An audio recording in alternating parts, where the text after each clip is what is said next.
სახლი მაინც სახლია. ზღვა არის სახლი. ბევრი საიდუმლო აქ ჩემი, ბევრი ცრემლი აქ ჩემი ზღვას იცის.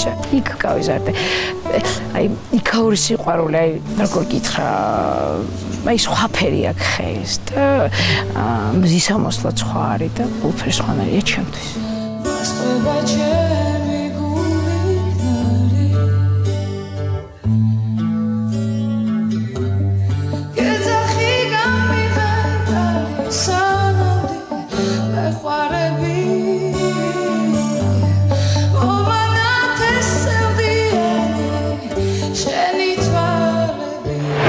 სადაც დავიბადე არის დღემდე აბსოლუტურად სრული ფანტაზიის ნაწილი. ჩემი იმიტომ რომ დავიბადე მთის ძირას და აი მთელი ცხოვრება უყურებდი ზღვას, კავკასიონს, მზის ჩასვლას, მზის ამოსვლას. და აბსოლუტური სრულყოფილება მქონდა, იმიტომ რომ სამყარო იყო ჩემი ცხოვრების ნაწილი. ანუ ვთამაშობდი თევზებით, მქონდა ჩემი მდინარე. ძალიან ახლოს ვიყავი, ანუ ცხოვრობდი ცხოველებთან ერთად, ცხოვრობდი დათვთან ერთად, ანუ ჩვენ სახლში. საერთოდ არ იყო ის მომენტი, რომ ჩვენ ვიყავით ბუნების ნაწილი. თან სახლი მქონდა ბავშვობაში ისეთი, რომ ყოველი კუთხე იყო შუშებით და ანუ 4 მხრიდან შემოდიოდა მზე და აი ეს მზის ამოსვლაც და მზის ჩასვლაც რაღაც ესეთი თამაშის ნაწილი იყო. თამაშობდით ყვავილებით, რამოდენიმე დღის უკან ბათუმში ჰქონდა გადაღება და ვიპოვე ყვითელი ყვავილები, რომლითაც ბავშვობაში თითქოს რაღაცა ვთამაშობდით და თითქოს მანიკურს ვიკეთებდით ხოლმე. რაღაცა ძალიან სრულყოფილი ემოციებით დატვირთული და ბუნებრივი იყო. პოპულარული მომღერალი ნინო ქათამაძე 4 წლიდან მღერის. დამთავრებული აქვს ბათუმის მუსიკალური ინსტიტუტის ვოკალური ფაკულტეტი. 1994 წელს ჩამოაყალიბა საქველმოქმედო ფონდი ინვალიდებისა და სოციალურად დაუცველ ხელოვანთა დასახმარებლად. 1999 წლიდან მუშაობს ჯგუფ ინსაიდთან ერთად. მუსიკალურ გუნდთან ერთად მოღვაწეობა მისთვის წარმატებული აღმოჩნდა. ისაც რასაც დღეს ჩვენ რასაც ვეხებით რის შეცნობაც გვინდა, რის გადმოტანაც გვინდა რომ მე მინდა რომ ძალიან ახლოს იყოს ჩემს ბავშვობასთან, იმიტომ რომ ის ძალიან ნამდვილი და ბუნებრივი იყო, არაფერი არ იყო იქ ასე ვთქვათ სინთეტიური და მოგონილი, ყველაფერი ძალიან ყუსუნთქავს და ყველაფერი დღემდე მაქვს კადრები, თუ როგორია დილის სურნელი, თუ როგორია ბავშვობაში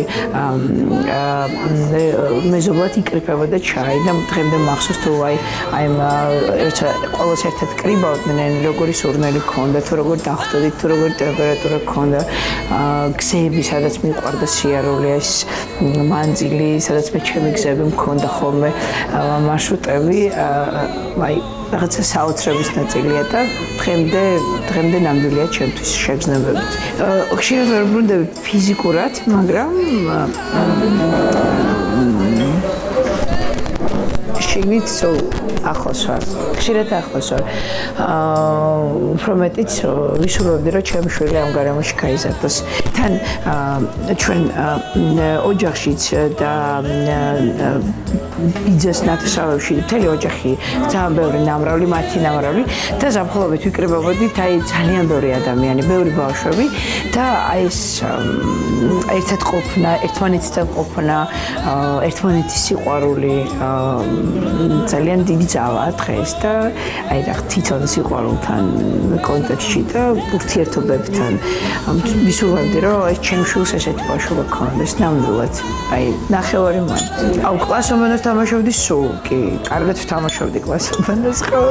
გამახსენდა, მაგრამ უფრო და ჩემი მიყვება ხოლმე პატარაობიდანვე ჩვენი სახლი არის მთის ძირას და ისეთი ჭრილია რომ და თან პატარა შენობა აშენებული რისი მოაჯერიც იყურება აბსოლუტურად სივრცეში, ანუ მიწასთან ახლოს არ არის და უფრო ვიყავი ბავშვი, რომელიც მარტო ვიდექი, ჩემთვის ვიღინებდი, ჩემთვის თამაშობდი, უფრო ხშირად, როცა ბავშვები არ იყვნენ ალბათ მაშინ. როცა ჩემთვის ვიყავი და მიყვარდა სივრცეს ხურება. ესეთი კაბა აცვიაო, ქოვით მავთული გავუკეთეს, ესეთი ნაწნავი აქვს და რამდენიმე ბავშვმა გააკეთა ნინა ჩემი თოჯინა. საფულში სადაც მცხოვრობდი, ნახევარზე მეტი მაცხოვრებელი იყვნენ ბერძნები და მათი ცხოვრების წესი, მათი კულტურა, მათი დამოკიდებულებები ყველას უყვარდა. ანუ სახლებს განაცხობდნენ, იმიტომ რომ სადაც ბერძენი ცხოვრობდა, იქ ყოველთვის იყო ბევრი ყვავილი. სხვა ადამიანები იყვნენ, სხვანაირად იცმევდნენ, სხვა ურთიერთობები ჰქონდათ, სხვა ტრადიციები ჰქონდათ. ანუ ისინი ინარჩუნებდნენ და პირიქით უფრო ქართველი მაცხოვრებლები, ანუ უფრო იყო ერთმანეთში დაქორწინება და საოცარი მეზობლები არიან. მე კიდე მახსოვს ერთი ძალიან ლამაზი ფაქტი, რომ ჩემი მეზობელი ანისტი მურედოვი, რომელიც მთელი ცხოვრება, მთელი 10 წელი, ანუ მთელი ლამაზი ცხოვრება მატარებდა სკოლაში. ეს ანუ რო გადმოვიყვანე, რომ მე დღეს ვერ შევძლებ 10 წელი ჩემი მეზობლის ბავშვი ვატარა სკოლაში. ხო და ეს ფაქტი იმდენად თბილია ჩემთვის, რომ და სკოლის პერიოდი ნახევარი განყოფილება სკოლის იყო 8 წლიანი სკოლა და საშუალო სკოლა. ძალიან დიდი სოფელი იყო რაიონის ერთ-ერთი დიდი სოფელი. იყო რუსული სექტორი, სადაც სწავლობდნენ ბერძენი ბავშვები და ეს ფონეტიკა, წრეები, ბერძნული წრეები, ბერძნული სიმღერები, სირტაკის ცეკვა, მათთან ურთიერთობა, მათი ქართული ენა, და უცხო ენას სწავლობდნენ ბერძნულ ენას და რაღაც საოცარი სინთეზი იყო. დღესასწაულები, სადაც იკრიბებოდნენ, აბსოლუტურად სავსე და სრულყოფილი. ძალიან ლამაზი სოფელი. იქ არ ყოფილა ის მომენტი, რომ რაღაც პრაქტიკული საქმე არავის არ ქონდა. ყველა შემოქმედებითი ვიღაცა ყვავილებს აკეთებდა, მამაჩემი რაღაც ოქროს აკეთებდა. ბებია სულ რაღაცას, ძალიან ლამაზი იყო ჩემი ოჯახი. იქ სადაც მე ბავშვობა გავატარე, ბავშვობა და სკოლა 16 წელი ცხოვრობდი.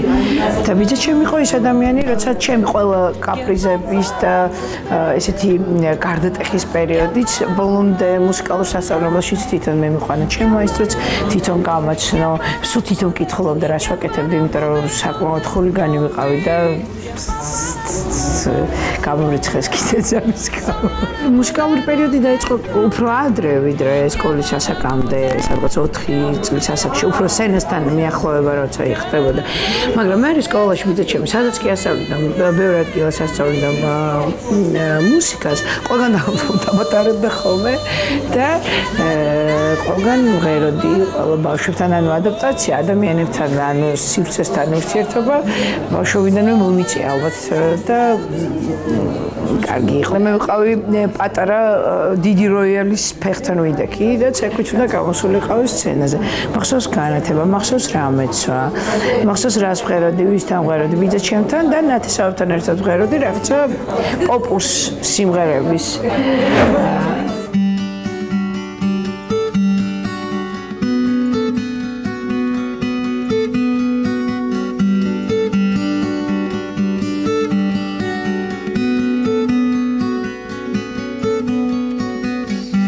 არ ვიცი, ეს შეგრძნებები სცენასთან და მუსიკასთან იმდენად ბუნებრივია დღეს ჩემთვის. რო საუბრობ, ასე მგონია, რომ ფიქრიც არ ჭირდება, არ ჭირდება რაღაცების მოგონება. ალბათ ბევრი დრო გავიდა და ეს დაგროვდა და ამის გამო, მაგრამ არ ვიცი, ძალიან ბუნებრივია. ძალიან ნამდვილი, ძალიან ჩემი, იმიტომ რომ სკოლის შემდეგ იყო მუსიკალური სასწავლებელი. მასწავლებლები, რომლებიც მასწავლიდან ჩემი მაესტრო მურვან მახარაძე, რომელიც რომელმაც ყველაფერი მოუცა მუსიკასთან ურთიერთობაში. პირველ რიგში ბიძაჩემი, რომელიც არ მიმატოვა იქ, ანუ არ დაზარებია ჩემი, იმიტომ რომ ასე ვთქვათ, რთული ბავშვი ვიყავი, ხასიათებიანი და ალბათ დღემდე ეგეთია. და ხულიგანი ვიყავი, არ ვიცი, ყველა კონტექსტში.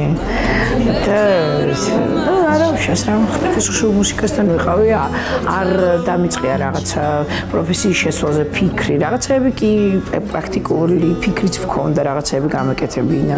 სადღაც წავსულიყავი რაღაცა სამუშაო მეშო, საზღვარგარეთ, როგორც ყველა ალბათ ბევრი ადამიანი ფიქრობდა და რაღაც სიტუაციებში ბევრი ფიქრობს დღესაც. მაგრამ ყველაფერი ისე აეწყო, რომ მაშინ გავიცანით ჩემი ჯგუფის წევრები, გოჩა, უჩა, გია, ჭელიძე,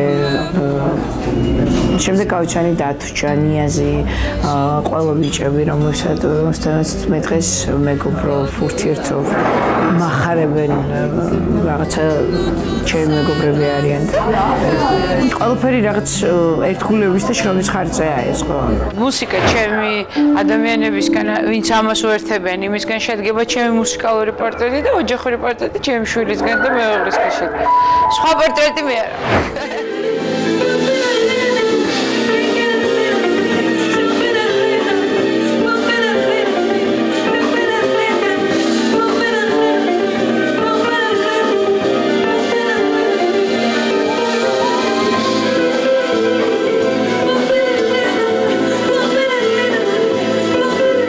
იყო 90-იანი წლების დასაწყისი, რთული პერიოდი იყო ძალიან და ანუ მეც რთული ასაკი მქონდა და ის რაღაცა სხვა სისხლიჩქებდა და უფრო აქტიური ცხოვრება მინდა და ვიდრე იმ წუთას მქონდა.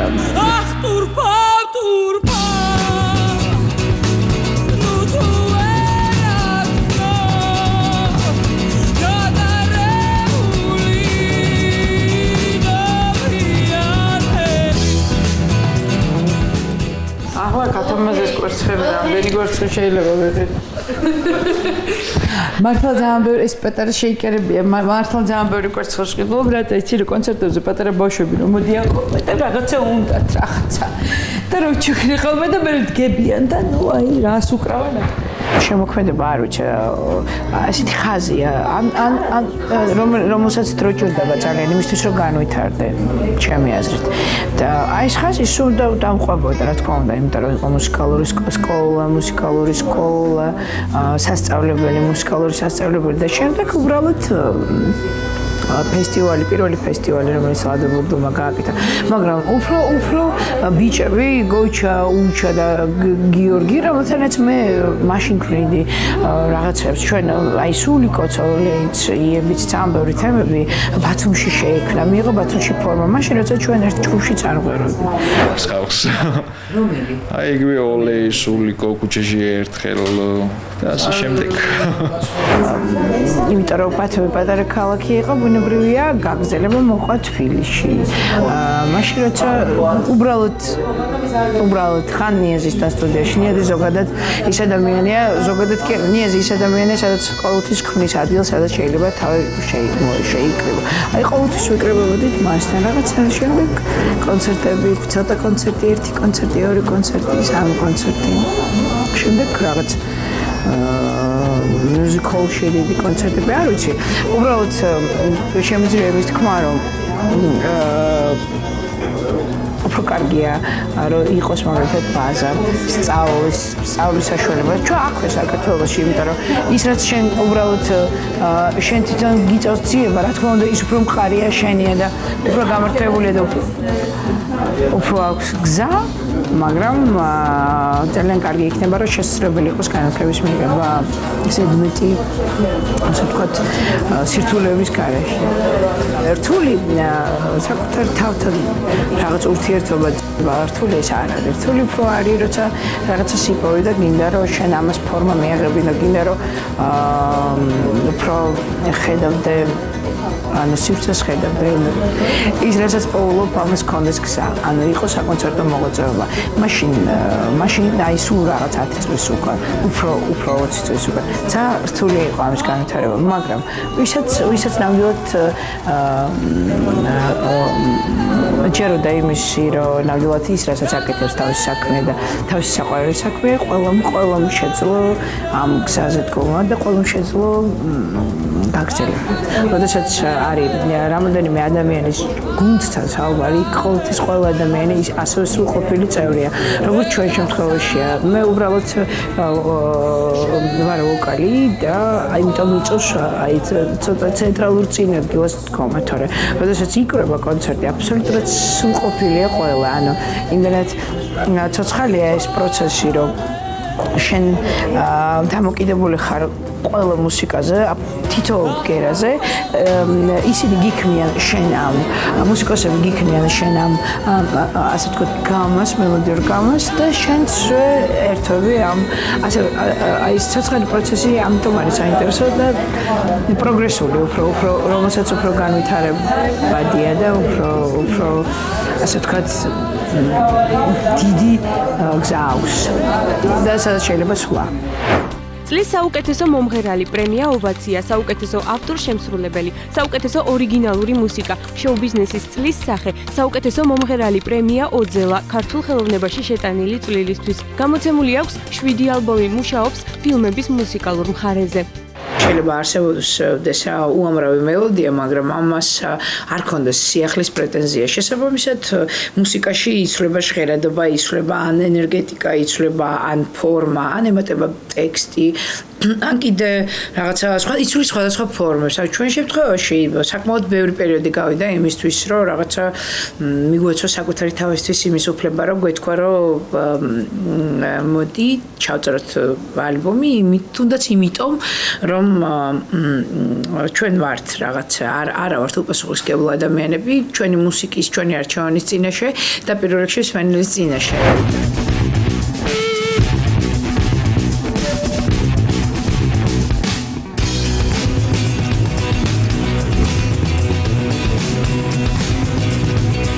პირველი ალბომი ჩავწერეთ, ორი ალბომი, ეგრევე თეთრი და შავი.